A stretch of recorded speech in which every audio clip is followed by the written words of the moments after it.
Assalamualaikum warahmatullahi wabarakatuh. Innal hamdalillah nahmaduhu wa nasta'inuhu wa nastaghfiruh wa na'udzu billahi min shururi anfusina wa min sayyiati a'malina may yahdihillahu fala mudilla lahu wa may yudlil fala hadiya lahu asyhadu an la ilaha illallah wahdahu la syarika lahu wa anna muhammadan abduhu wa rasuluh. Allahumma salli wa sallim ala Muhammadin sallallahu alaihi wasallam wa ala alihi wa ashabihi at-tayyibin wa tahirin wa man sanna bi sunnatihi ila yaumiddin.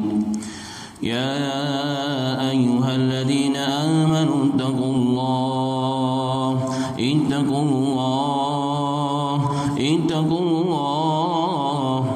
haqqa tuqatih wa la tamutunna illa wa antum muslimun.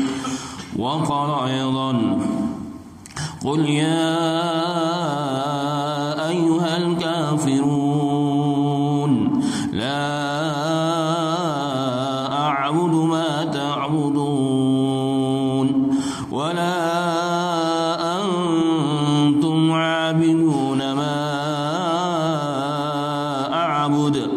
ولا أنا عابد ما عبدتم ولا أنتم عابدون ما أعبد لكم دينكم ولي دين. أما بعد, alhamdulillah ma'asyiral muslimin wal muslimat yang dirahmati oleh Allah Subhanahu wa taala. Bersyukur di pagi yang berbahagia ini Allah masih bangkitkan kita dari mati kecil kita. Allah masih mudahkan kedua langkah kaki kita dari kediaman kita menuju tempat yang paling dicintai oleh Allah di muka bumi ini, sebagaimana dalam riwayat Muslim adalah masjid Allah Subhanahu wa taala. Allah kumpulkan kita di tempat yang mulia ini dan Allah berikan kekuatan kepada kita untuk terus mengawali hari ini dengan berubudiyah kepada Allah, mengizharkan ubudiyah kita dengan taqarrub yang paling tinggi, yakni salat subuh berjamaah. Kemudian juga Allah masih berikan taufik kepada kita untuk sama-sama duduk dalam majelis ilmu, majelis yang diturunkan padanya rahmat, sakinah, bahkan para malaikat Allah Subhanahu wa taala diutus khusus oleh Allah taala mencari majelis-majelis ilmu, majelis-majelis agama, dan jika mereka menjumpai maka mereka akan saling memanggil, haluma ila hajatikum, wahai teman-temanku, wahai para malaikat, kemarilah kemari, sesungguhnya kalian telah mendapatkan apa yang kalian tuju. Jadi majelis agama. Sehingga ma'asyiral muslimin, kalau hari ini atau saat ini majelis kita dapat dihitung dengan jari jumlah kita, tapi bersama kita siapa? Majelis makhluk Allah yang bernama malaikat. Sampai di mana? Sampai langit dunia sana. Inilah majelis-majelis agama, majelis sangat mulia di sisi Allah Subhanahu wa taala. Bagaimana tidak? Dalam hadis yang sahih Nabi Muhammad sallallahu alaihi wasallam bersabda bahwa innallaha, sesungguhnya Allah taala dan para malaikatnya dan ahlus sama. Siapa ahlus sama? Para malaikat Allah dan ahlul bumi. Semua makhluk Allah mendoakan orang-orang yang mengajarkan kebaikan, dalam riwayat orang yang juga belajar kebaikan. Maka majelis ini bukan majelis yang ringan, majelis yang sangat tinggi nilainya di sisi Allah Subhanahu wa taala. Bahkan dalam riwayat Bukhari, Nabi Muhammad SAW mengatakan, "Ma yuridillahu bihi khairan yufaqihu fid din." Tanda Allah itu cinta kepada kita bukan Allah berikan harta. Harta Allah berikan kepada yang dicintai oleh Allah dan yang tidak dicintai, orang muslim dan orang kafir. Tetapi tanda kecintaan Allah itu adalah apa?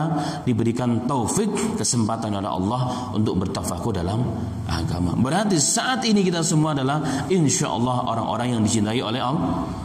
Minimal Allah berikan kesempatan kepada kita untuk menjadi orang-orang yang dekat dengan Allah, orang-orang yang akan dicintai oleh Allah Subhanahu wa taala. Semoga Allah istiqomahkan kita di jalan kebenaran dan Allah berikan faham apa yang sama-sama kita kaji. Amin ya rabbal alamin.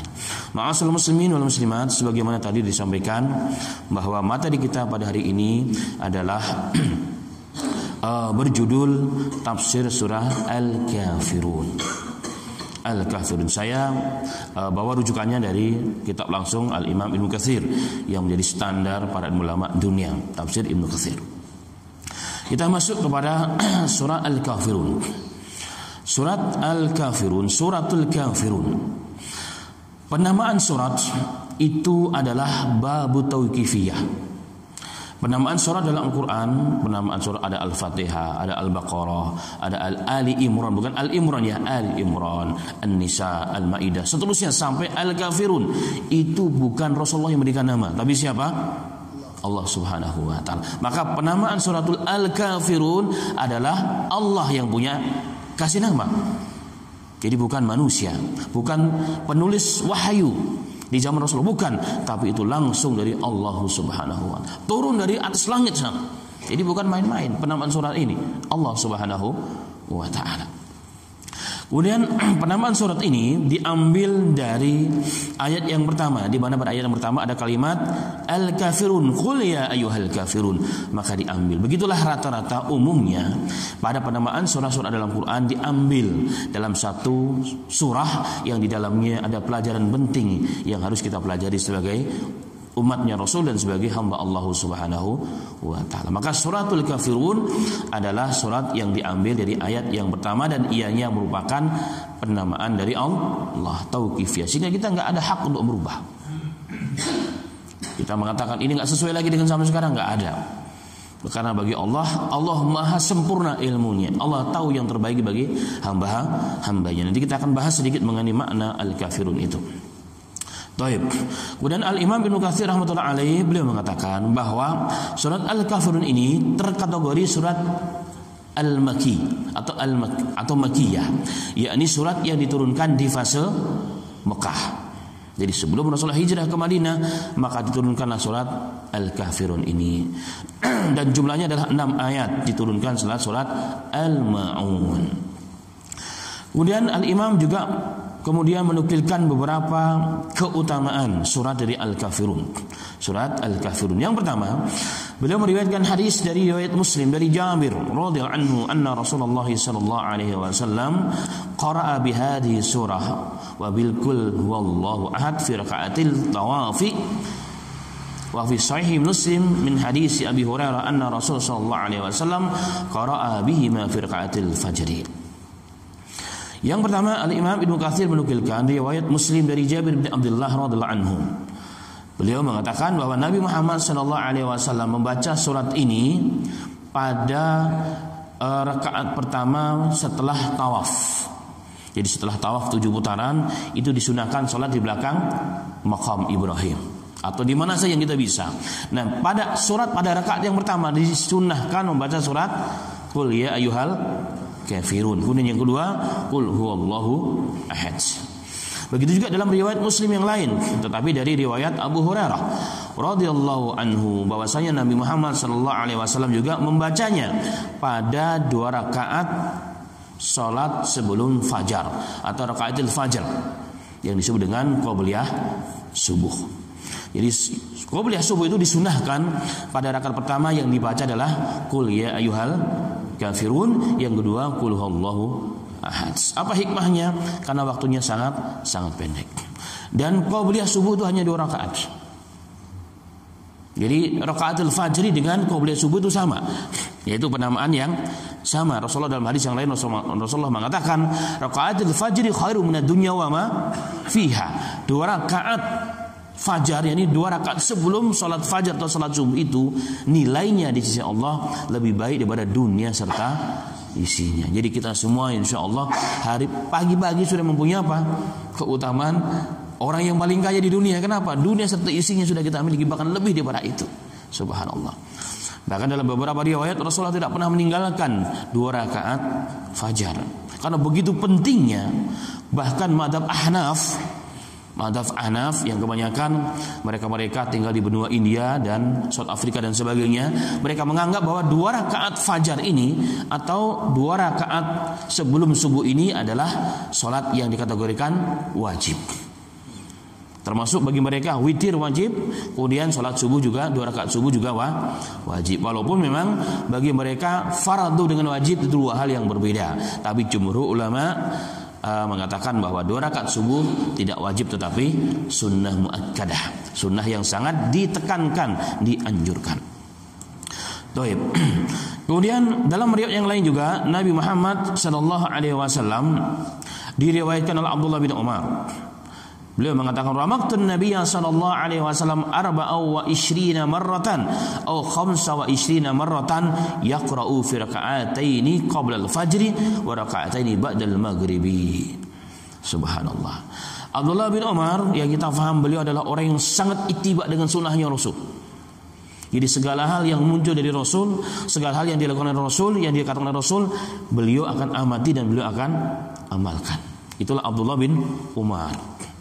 Sehingga dalam beberapa riwayat begitu beliau sangat ittiba dengan sunnahnya Rasul. Ketika beliau sedang berhaji bersama Rasul sallallahu alaihi wasallam.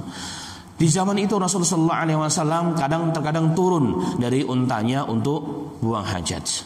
Kadang-kadang menundukkan kepala di jalan karena ada pohon yang menghalangi jalan. Maka setelah Rasulullah wafat pun, maka beliau pun akan mengikuti hal yang sama. Walaupun beliau tidak buang hajat, seakan-akan turun untuk buang hajat. Seakan-akan beliau merundukkan kepalanya. Kenapa ditanya? Karena Rasulullah dulu pernah melakukan hal yang sama. Begitulah Abdullah bin Umar. Begitu itibanya beliau radhiyallahu anhu. Dan beliau memperhatikan salatnya Rasulullah. Beliau mengatakan, aku memperhatikan salatnya Nabi Muhammad sallallahu alaihi wasallam sebelum fajar. Ini salat qabliyah subuh tadi itu. Bahwa beliau sallallahu alaihi wasallam pernah membaca sebanyak 24 atau 25 kali surat Qul ya ayyuhal kafirun dan Qul Allahu ahad sebelum fajar. Jadi beliau khusus memperhatikan. Berarti selama 24 atau 25 hari beliau memperhatikan. Oh ternyata Rasulullah membacanya qabliyah fajar itu Qul ya ayyuhal kafirun dan Qul Allahu ahad. Untuk apa? Untuk mentakkid bahwa amal itu memang disunahkan oleh Nabi Muhammad sallallahu alaihi wasallam. Sedikit keluar dari bab, mumpung ingat. Bagaimana hukumnya kalau kita masuk ke masjid, kita datangnya semangat, lagi imannya lagi naik, bahkan apalagi malam hari Ahad begini, sampai di masjid ternyata baru azan. Setelah azan ternyata waktunya masih lama antara azan dengan iqamat. Kita sudah lakukan sholat 2 rakaat qabliyah fajar. Apakah boleh menambah apa sholat yang lain atau apa yang kita harus lakukan? Itu sering menjadi pertanyaan di mana-mana. Semoga hanya mengingatkan di sini, hanya mengingatkan. Taib. Kalau merujuk kepada hadis Nabi Muhammad SAW hanya 2 rakaat saja. Lalu bagaimana dengan hadis yang mengatakan apabila anda masuk ke dalam masjid fala tajlis, jangan anda duduk kecuali hatta tarka rakaatain, sehingga anda salat 2 rakaat tahiyatul masjid. Nah, perlu diingat bahwa istilah tahiyatul masjid itu bukan istilah Nabi, tapi istilah fuqaha untuk membedakan. Tapi kalau istilah Nabi hanya 2 rakaat. Artinya kalau anda masuk ke dalam masjid, pas kebetulan qabliyah masjid 2 rakaat, maka sudah cukup itu. Tidak perlu lagi qabliyah lagi. Kenapa? Tidak perlu tahiyatul masjid, karena sudah masuk dalam kategori 2 rakaat sebelum duduk, sudah masuk. Sebenarnya demikian. Sehingga apa? Ketika kita masuk ke dalam masjid, waktu qabliyah subuh, maka cukup dengan 2 rakaat. Kalau nambah boleh enggak? Tidak ada sunahnya. Tapi kan baik, memang baik. Pernah terjadi di zaman tabi'in. Kalau tidak salah adalah Sa'id bin Musayyib atau Al-Hasan Al-Basri.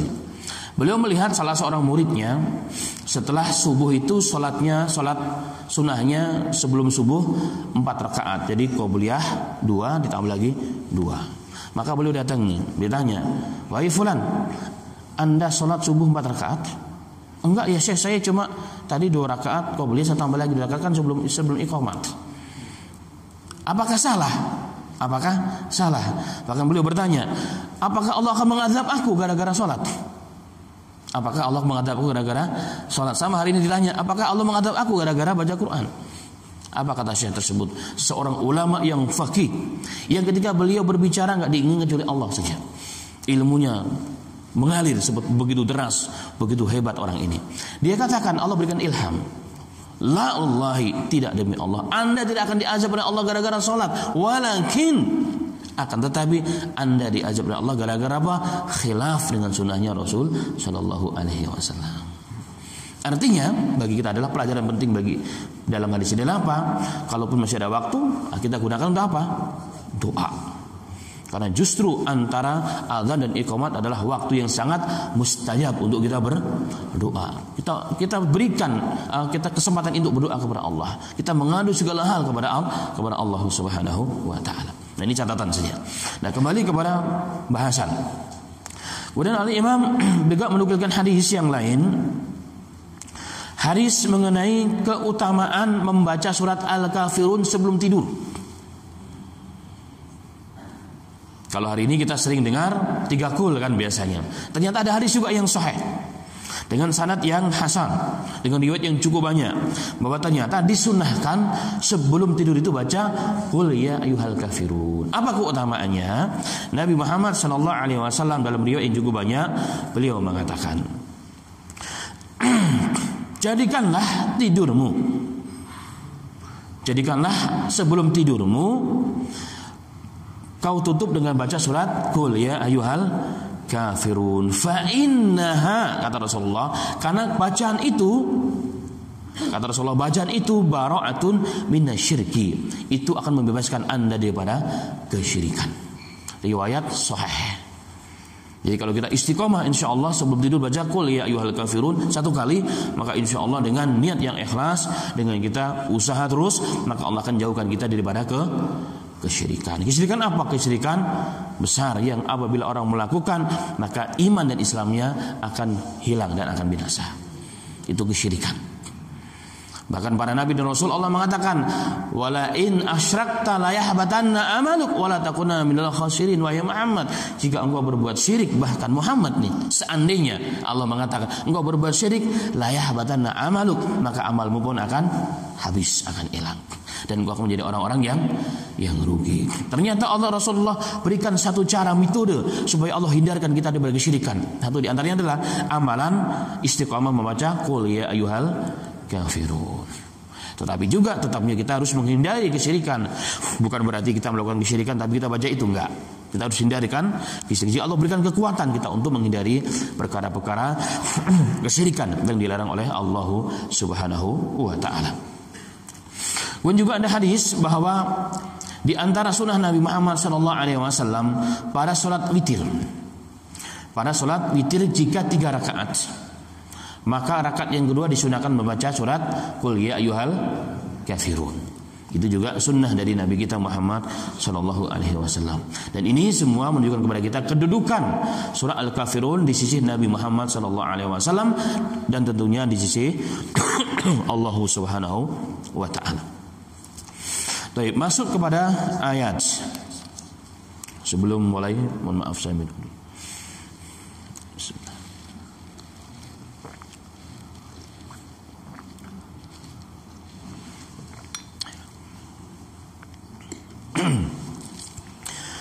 Allah Ta'ala berfirman, a'udzu billahi minasyaitonir rajim, bismillahirrahmanirrahim.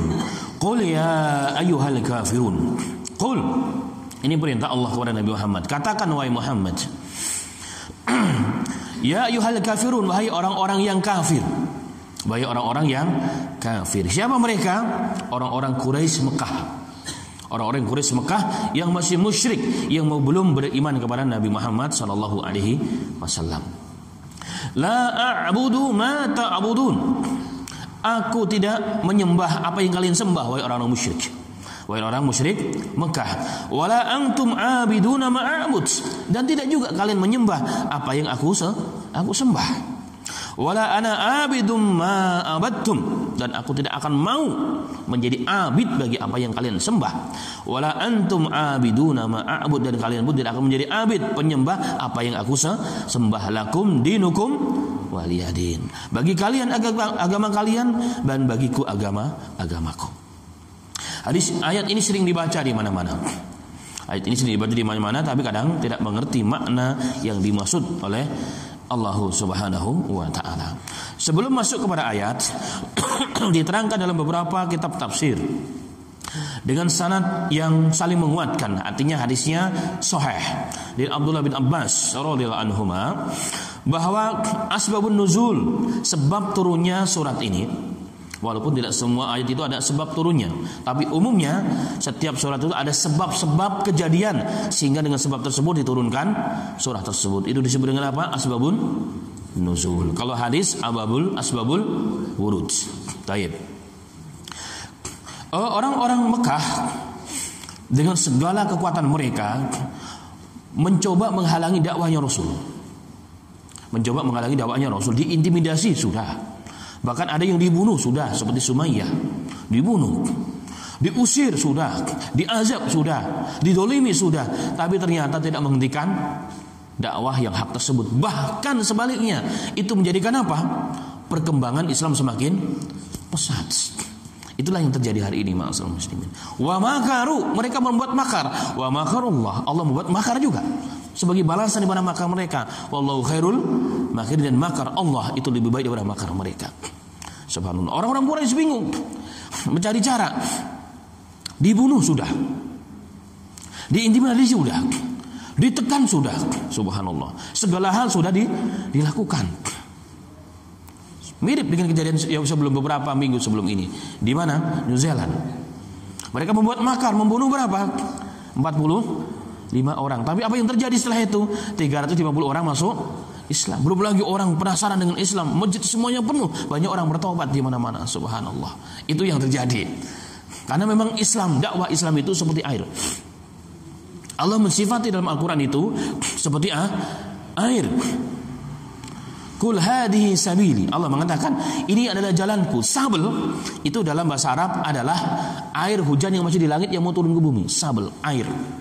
Maka dakwah itu seperti air, nggak bisa dibendung dengan apapun. Ada yang bisa membendung air? Nggak bisa. Dia sekecil apapun ada celah, dia akan bisa masuk. Itulah dakwah. Tapi bahaya orang menghalangi dakwah. Kalau orang menghalangi dakwah, Quran bercerita umat dahulu kapan dihancurkan oleh Allah? Jika dakwah sudah mulai dihalangi, jika dai-nya sudah mulai mau dibunuh, maka Allah akan turun tangan, Allah akan hancurkan umat itu. Itulah lakukan dakwah ma'asyiral muslimin. Maka dakwah bersifat seperti air. Rasulullah juga mengatakan, "Makalu ma basana Allahu minal huda kama silil ghais." Permisalan aku, kata Rasul sallallahu alaihi wasallam, diutuskan Allah dengan petunjuk kama silil ghais, seperti air hujan. Jadi dakwah itu seperti air hujan, enggak bisa ditahan. Itulah yang terjadi di zaman Nabi Muhammad sallallahu alaihi wasallam. Bahkan Rasulullah pernah didatangi oleh kaum Quraisy, tapi melalui pamannya Abu Talib. Ditawarkan bahkan segala hal, ditawarkan segala hal. Kalau mau dunia dikasih dunia, menjadikan raja jadi raja. Kalau mau wanita dikasih wanita yang tercantik, mau harta dikasih harta. Dengan syarat meninggalkan dakwah. Karena ternyata ma'asyiral muslimin, dakwah yang dilakukan oleh Rasulullah, oleh kaum muslimin yang hak itu dirasakan berat oleh orang-orang kafir. Allah mengatakan kabura alal musyrikin ma tad'u alai. Quran mengatakan, wahai Muhammad, apa yang kau dakwahkan itu berat dirasakan oleh mereka. Kenapa berat? Karena isinya itu tauhid. Isinya itu adalah akidah, bertentangan betul dengan ajaran dan perilaku mereka, sehingga berat. Padahal enggak diapa-apain sebenarnya mereka. Enggak pernah dijelekkan, enggak pernah diintimidasi, apalagi dibunuh, orang Rasulullah masih lemah, tapi mereka terasa berat dan ketakutan. Itu yang terjadi. Sehingga mereka datang ke pamannya Muhammad, ya Muhammad, kalau bisa hentikanlah dakwahnya. Mereka menawarkan, Anda ingin wanita? Kata mereka, kami carikan wanita yang tercantik orang Mekah. Subhanallah. Kalau Anda ingin jadi raja, kami jadikan raja. Ingin harta, kami kumpulkan harta untuk kamu. Apa kata Rasulullah SAW dalam surah Nabawiyah? Dikatakan, wahai pamanku, lawadau, saatnya mereka meletakkan bulan, matahari sebelah tangan kanan saya, mereka mampu meletakkan bulan di sebelah kiri saya, wallahi, kata beliau sallallahu alaihi wasallam, tidak akan kutinggalkan dakwah ini. Sehingga apa? Allah akan menunjukkan yang hak itu hak, atau yang batil itu batil. Itulah sallallahu alaihi wasallam. Kehabisan akal mereka. Sehingga inilah cara yang berikutnya. Mereka datang kepada Nabi Muhammad sallallahu alaihi wasallam mengatakan, "Ya sudah Muhammad, gini ajalah, kita damai ajalah.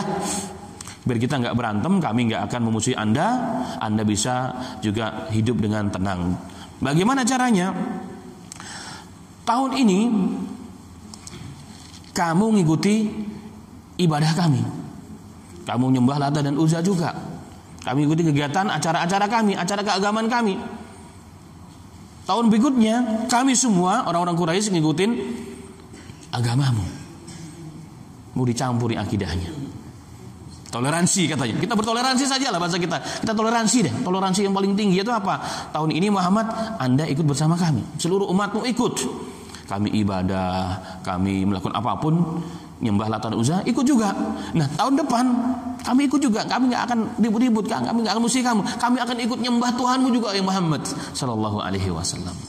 Ini tawaran yang luar biasa. Ingat, dalam kondisi Rasulullah masih lemah dan jumlahnya masih sedikit, Pak. Ini pelajaran penting ini. Ingat, Rasulullah masih kondisi lemah dan jumlahnya masih sangat sedikit. Tapi apa yang terjadi? Allah turunkan surat. Qul ya ayyuhal kafirun. Wahai Muhammad, katakan kepada mereka, ya Muhammad, wahai orang-orang kafir, la a'budu ma ta'budun. Aku tidak akan pernah menyembah apa yang kalian sembah. Ila akhir surat. Ini pelajaran yang penting. Ini apa? Ternyata urusan akidah tidak ada tawar menawar. Merah, putih, hitam dan putih, sudah.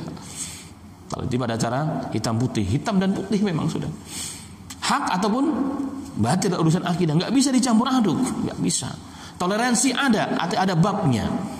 Ada aturan mainnya dalam agama Allah Subhanahu wa taala. Bayangkan ma'asum ditawarkan seperti itu Rasulullah. Dalam kondisi terjepit, dalam kondisi lemah masih sedikit. Kalau kita kira-kira gimana ditawarin kayak begitu? Sudah deh. Jadi orang kaya aja sudah dikumpulkan seluruh harta, Masya Allah, habis dakwah kita. Kita tinggalkan akidah kita, kita jual agama kita. La haula wala quwata illa billahil aliyil azim. Ini yang kita takutkan ma'asal muslimin. Dalam riwayat Bukhari dan Muslim, hadis dhaifah, Rasulullah pernah mengatakan, akan datang masanya nanti du'atun ila abwabi jahannam. Dai-dai yang mengajak manusia, dai-dai tapi ngajak manusia ke mana? Ke pintu-pintu neraka jahanam. Faman ajabahu qadhafuhu fiha. Barang siapa yang menerima dakwah mereka itu akan dilempar ke dalam api neraka. Kata Nabi Muhammad sallallahu alaihi wasallam.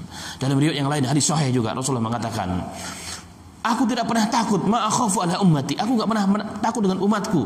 Mereka akan miskin, mereka akan begini. Enggak, mereka sudah terbiasa. Mereka sudah sudah ada pengalaman untuk itu. Tapi yang kutakutkan, kata Rasulullah sallallahu alaihi wasallam, apa?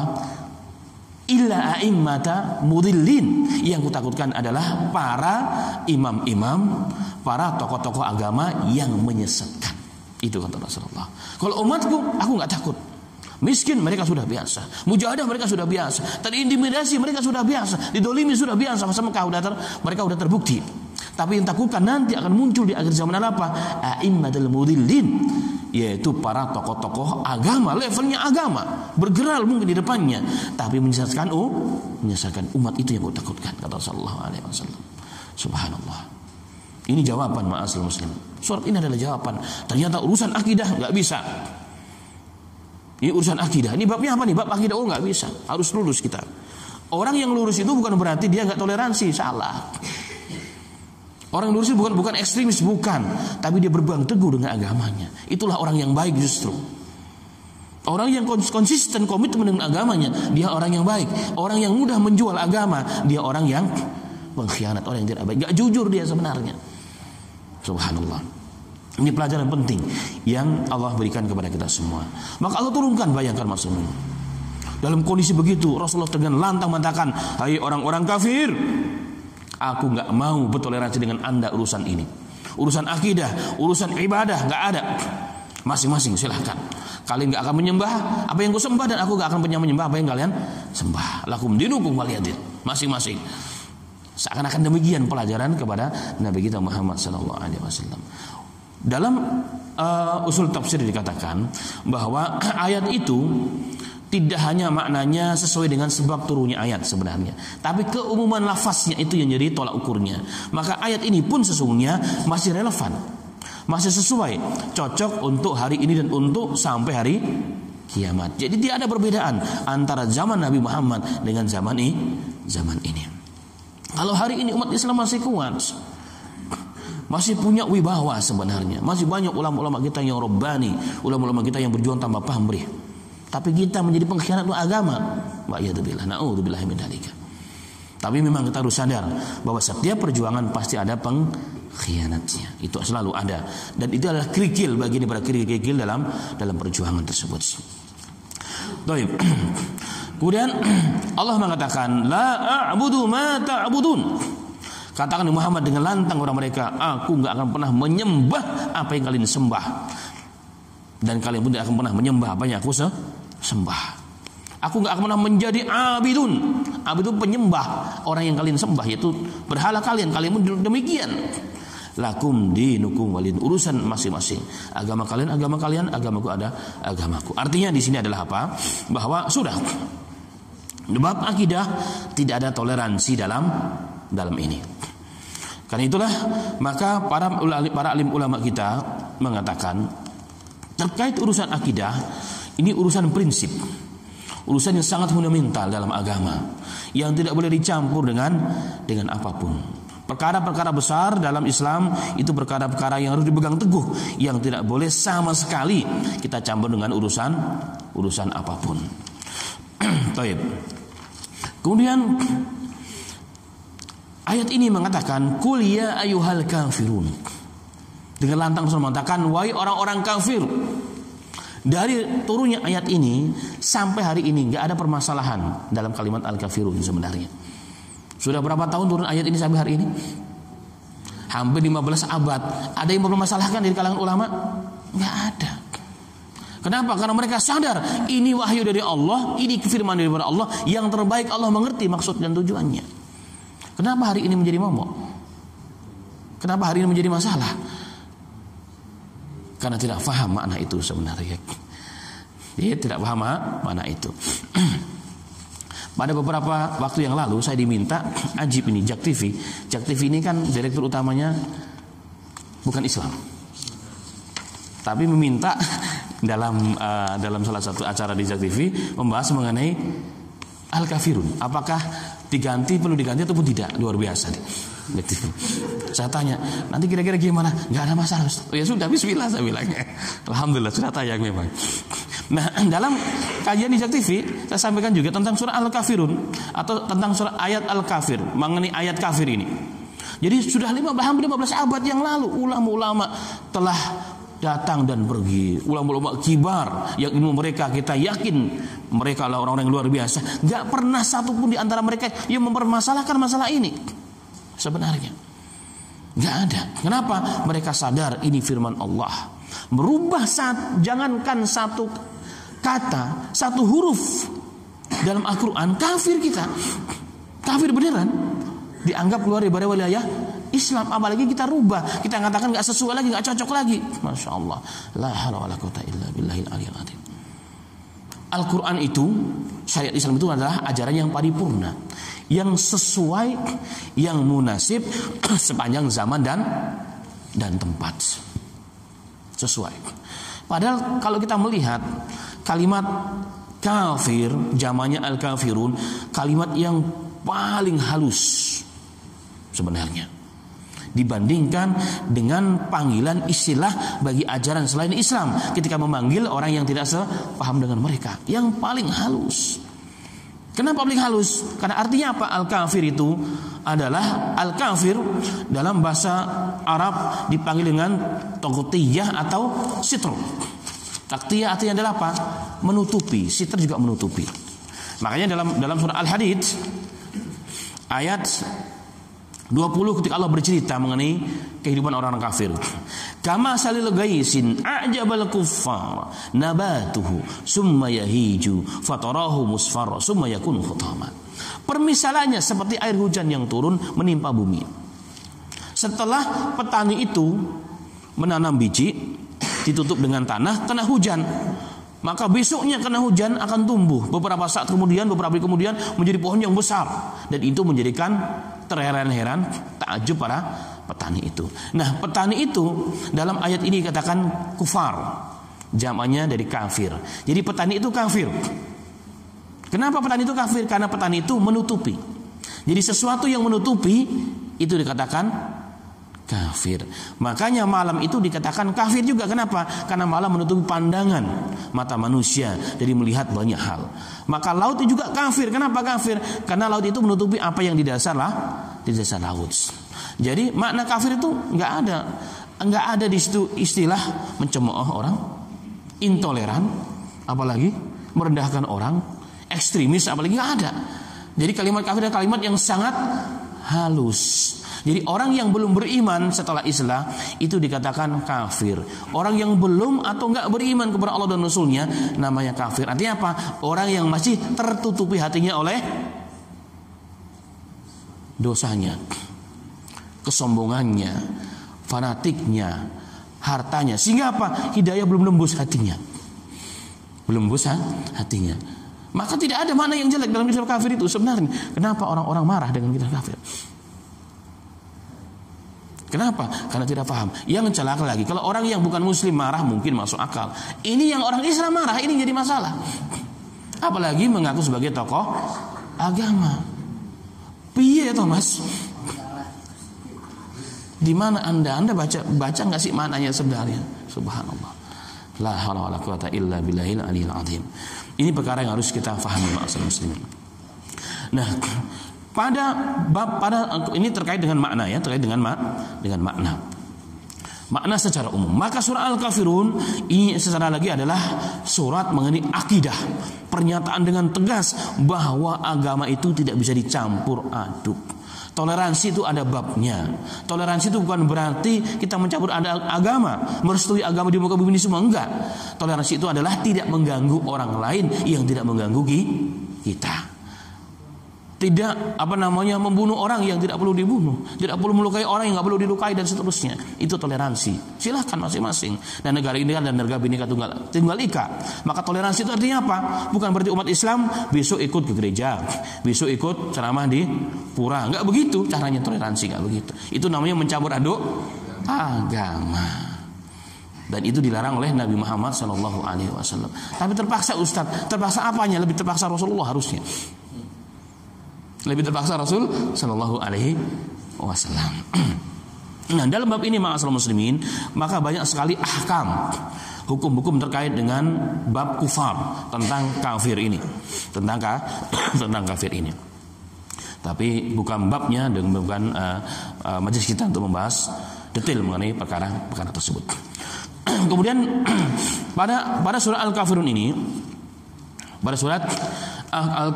ada komentar dari Al-Imam Asy-Syafi'i ketika membahas mengenai ayat lakum dinukum waliyadin. Bagi kalian agama kalian silahkan jalankan, bagiku adalah agamaku. Prinsip ini prinsip, nggak boleh dicampur aduk, masing-masing silahkan. Yang penting saling toleransi, artinya menghormati. Maka berkata Al-Imam Syafi'i beliau mengatakan rahmatullah alaih, ala anna al-kufra kullahu millatu wahidah fawarasal yahudu minal sara bil as idza kana bainahuma nasaba aw sababun yatawarasuna bihi li anna adyana ma adal islam kullaha ka syai'un wahid fil butlan. Al-Imam Syafi'i mengatakan pada ayat lakum dinukum waliyadin, beliau mengatakan bahwa sesungguhnya kekafiran itu semuanya millatun wahidah. Jadi kekafiran itu sama, ajaran yang sama sebenarnya.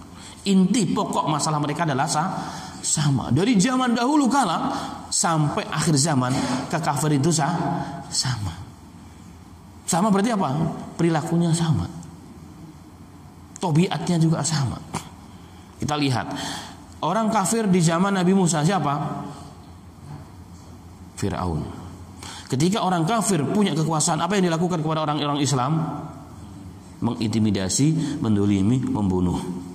Kita lihat sekarang umat Islam yang hidup di wilayah minoritas. Kita lihat di mana contohnya?